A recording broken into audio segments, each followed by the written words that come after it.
At 9. Very sad day for law enforcement. An 8-year veteran of the Kent Police Department, killed in the line of duty. I just think this is one of the most tragic situations I've heard.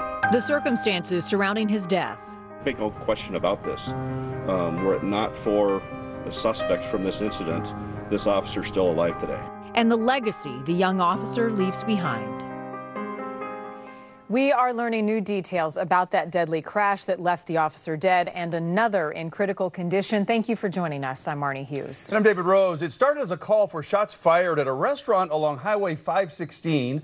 A Kent police officer heard those gunshots and saw a red truck fleeing the area that matched the witness's description of the vehicle. And during the pursuit, a Kent police officer attempting to stop the truck by laying down spike strips was hit and killed by another officer who then crashed his patrol car into 3 other vehicles. That officer was taken to Harborview and is in critical condition tonight. One suspect in the truck that crashed was also taken into custody. Well, right now we've got troopers, detectives, officers that are grieving the loss of a fellow officer. And at the same time, they're trying to piece together what happened to that officer, provide some measure of closure for the officer's family, and hold the suspect or suspects responsible for this death responsible. Investigators are still looking into the initial call that led to this deadly pursuit, and they're asking that if you saw what happened, if you have any pictures or video, to call the Kent Police tip line at 253-856-5808. And tonight, the family of the officer who was killed in the line of duty has identified him as Diego Moreno. Officer Moreno was an 8-year veteran of the department who grew up in Venezuela, worked as a hostage negotiator and a defensive tactics instructor when not on patrol. He leaves behind a wife and 2 young kids. His colleagues call him one in a million. Tadovic Aprikian is outside the Kent Police Department tonight, where people have been stopping by to remember the fallen officer. Tadovic. Well, David and Marnie, people from all over the South Sound have been coming here to leave flowers, cards, and candles for Officer Moreno. You can see the memorial behind me outside of the Kent Police Department. It's just been growing hour by hour. This is a loss that's deeply affecting the Kent Police Department and the community. Jennifer Hankey is among the many people paying their respects for Officer Diego Moreno and the Kent Police Department. I feel that they take good care of us. Patty Willis drove here from Des Moines. Anybody in a uniform that puts their life out for us doesn't deserve this, and I hope they catch him. Just before 2 in the morning, Officer Moreno was deploying spike strips on Kent Des Moines Road, trying to stop a fleeing truck when he was hit by a fellow officer's police car. Make no question about this. Were it not for the suspects from this incident, this officer's still alive today. I just think this is one of the most tragic situations I've heard. Recently retired law enforcement officer Cindy West says using spike strips in chase scenarios is very dangerous. So basically, they're long sticks about this long. There's usually 3 or 4 of them that are connected together. And when you throw them out, there's a cord attached to them. You throw them out across the road, and then you pull the cord back to make them line up in a straight line. Once the suspect's car runs over them, the officer pulls the strips back quickly, not to affect other cars. West says officers know the risks involved. Police work is dangerous. It's just the way it is. There is a ripple effect to these things. Pierce County Sheriff Paul Pastor says his deputies have been helping Kent Police patrol their community just as their officers helped them when Deputy Daniel McCartney was killed in January. It affects the family, it affects the co-workers, it affects the department, it affects the community. And often it does that for years to come. Outside Kent Police, the ripple effect is deeply felt by the people Officer Moreno served. This community loves him. Back out here live, you can see that love by the community with those flowers and cards and candles for Officer Moreno. We are also learning a little bit more about him tonight. We know he grew up in Venezuela and was fluent in Spanish. Kent has a large Hispanic population, and Officer Moreno often helped translate for other officers and the community members here. Obviously, he will be deeply missed. As for the suspects involved in that pursuit last night. We do know one person has been taken into custody. We're live tonight in Kent. I'm Tadevik Aprikyan, Q13 News. All right, Tadevik, thank you. Tomorrow, we expect to learn a lot more about how you can help the officer's family if you'd like to. I know that right now they're working on a fund, but all this is developing on a Sunday, so the banks aren't open, obviously. But there'll be a lot of thoughts about what's going on as they prepare for a memorial to honor his life, and we don't yet know exactly when that is going to be held. But again, they don't know if there's one suspect or multiple suspects. They do have one in custody. They are asking for anybody that might have information like pictures, videos, or somebody that saw that. Meanwhile, we have not gotten the name of the officer who tonight is in critical condition after the crash at Harborview. Yeah, so we're, of course, going to stay on all of these details, the developments as they come in to our newsroom. You can also read more about the officer and the timeline of events over on our website. Go to Q13Fox.com. Good evening. I'm Greg Copeland. Now at 10, anguish in Kent tonight. That city is coping with the loss of an officer who died in the line of duty today. This is King 5 News. Very sad day for law enforcement, and our hearts go out to the Kent Police Department and law enforcement in general. He died while protecting the public. The city of Kent is mourning the loss of Officer Diego Moreno. He had been trying to end a high-speed chase when he was hit by another police car early this morning. His death hits close to home for other police families. I'm thinking about that mom who has to tuck in her kids tonight and, you know, trying to explain to them where their daddy's at. The Kent Police Department says he was a part of our family, and we will always have him in our hearts. And a live look tonight outside the Kent Police Department. People continue to bring flowers, candles, notes of sympathy, heartfelt expressions of a community grieving.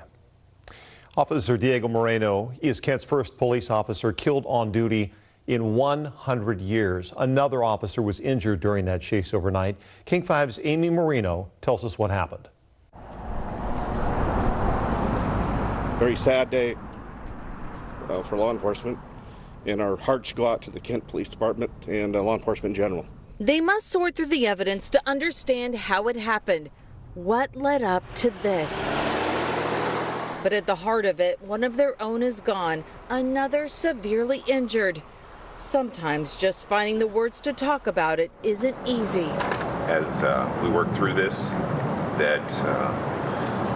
excuse me for a second,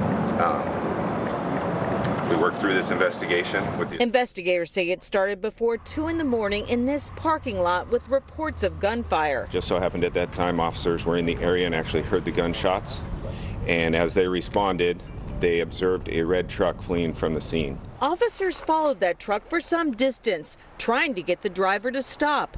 They hope to put an end to the chase with a spike strip. An officer deploying a spike strip for the pursuit was struck and killed, it appears at this point, by a pursuing officer. That vehicle then subsequently struck 3 vehicles stopped at an intersection. The truck they were pursuing eventually crashed down the road and one suspect was arrested. Police say those in the truck could face criminal charges for what happened to both the injured and the killed officers. Make no question about this. Were it not for the suspects from this incident, this officer's still alive today. It's directly because of this suspect or suspect's actions that led to the officer's death. And make that perfectly clear. It's a sad and difficult time for a law enforcement community now trying to investigate what happened while mourning one of their own. Well, right now we've got troopers, detectives, officers that are grieving the loss of a fellow officer. And at the same time, they're trying to piece together what happened to that officer, provide some measure of closure for the officer's family. Amy Marino, King 5 News. And as you might imagine tonight, law enforcers from all around the state are mourning the loss of Officer Moreno. The Seattle Police Department tweeted, "Our hearts are with the family, friends, and colleagues of this brave officer." South King Fire tweeted out, "Words can't express the sorrow we feel for our brothers and sisters at Kent Police and their families." And the Washington State Patrol Troopers Association tweeted, "You, your family, fellow officers, and friends will be in hearts and prayers during this difficult time of loss." Now, it's important to remember that at a time like this, help is never far away, especially for first responders. Here we see them in a procession escorting the officer's body today. It's a heartbreaking time for them. Code 4 Northwest is a volunteer group comprising first responders who reach out to therapists to help other first responders who have dealt with trauma on the job. Trauma and tragedy occurs in an instant, and usually support rallies around that person or persons really quickly.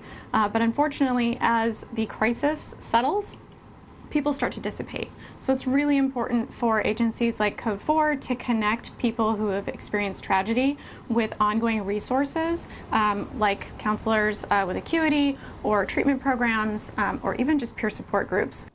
That was Colleen Hilton, a therapist at Acuity Counseling. Hilton donates her services to first responders. She says it's crucial to reach out for help in a time like this. Now, a former Tacoma police officer knows all too well the guilt that can come with an accident like this. He's been living with it for more than 30 years. King 5's Ted Land is live now with more on that story tonight. Ted? Well, Greg, as rare as something like this is, there are other police officers who've endured a similar tragedy on the job. One of them is a retired Tacoma police detective who experienced all of the emotions and knows what it takes to overcome all of that.